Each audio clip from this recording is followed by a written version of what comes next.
So welcome to a new video. আমি এসেছি north বেঙ্গলে আমার মামা বাড়িতে একটু রিফ্রেশ হতে, আর আজকে যাচ্ছি পাহাড়ে। কোথায় ঠিক নেই, বাট পাহাড়ে যাচ্ছি, তাও আবার বাইকে।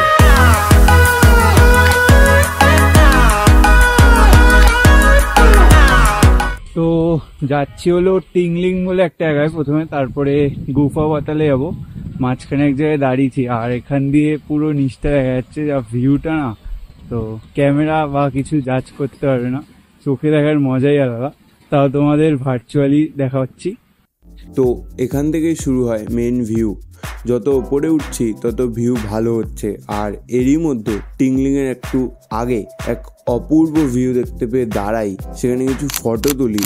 আর তারপরেই আমার মামার মাথায় একটা শটের আইডিয়া আসে, যেটা শুনতে ভালোই লাগছিল, বাট বসার পরে ভয়ে কিছু সেকেন্ড দাঁতই কেলিয়েছি।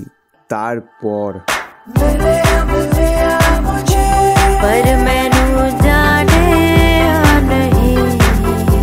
তো আমি এসেছি টিংলিংয়ে, এটা হচ্ছে মিরিকের একটু আগে।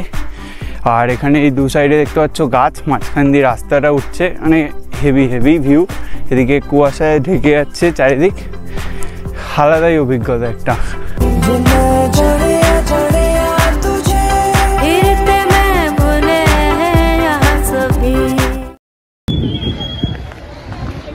তো টিংলিং ঘুরে এখন এসেছি মিরিকে, আর পেছনটা দেখতে পাচ্ছ কুয়াশায় ঢেকে গেছে। এখানে মানে বীভৎস হাওয়া দিচ্ছে, আর ওয়েদারটা এখন মানে আস্তে আস্তে একটু ঠান্ডা লাগছে। যখন বাড়িতে বেরিয়েছি শিলিগুড়ির ওখানে মানে বিশাল গরম, আমার কলকাতাতেও হেভি গরম, আর এখানে মানে হেভি ঠান্ডা।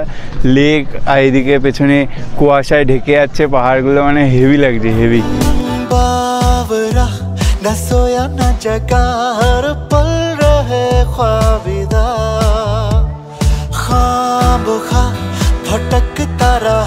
তো টিংলিং আর মিরিক ঘোরার পর আমরা শুধু রাজ্যেরই না যাই, দেশেরও বাইরে।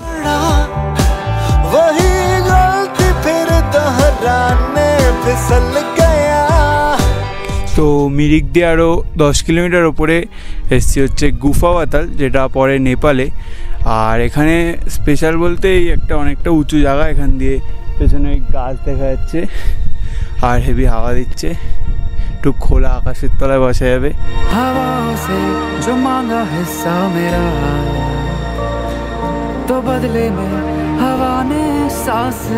তো এখানে কিছুক্ষণ বসার পরে রওনা হই একটা অপূর্ব সুন্দর রাস্তার মধ্যে দিয়ে, আর এসে দাঁড়াই গোপালধারা বলে একটা জায়গায়, যেখানে কিছুক্ষণ বসি, চা খাই, আর তারপর আবার আরেকটা সুন্দর জায়গা দেখতে পেয়ে দাঁড়াই অ্যান্ড ঠিক করি যে এরপরে ডিরেক্ট বাগডোগরা গিয়েই দাঁড়াবো।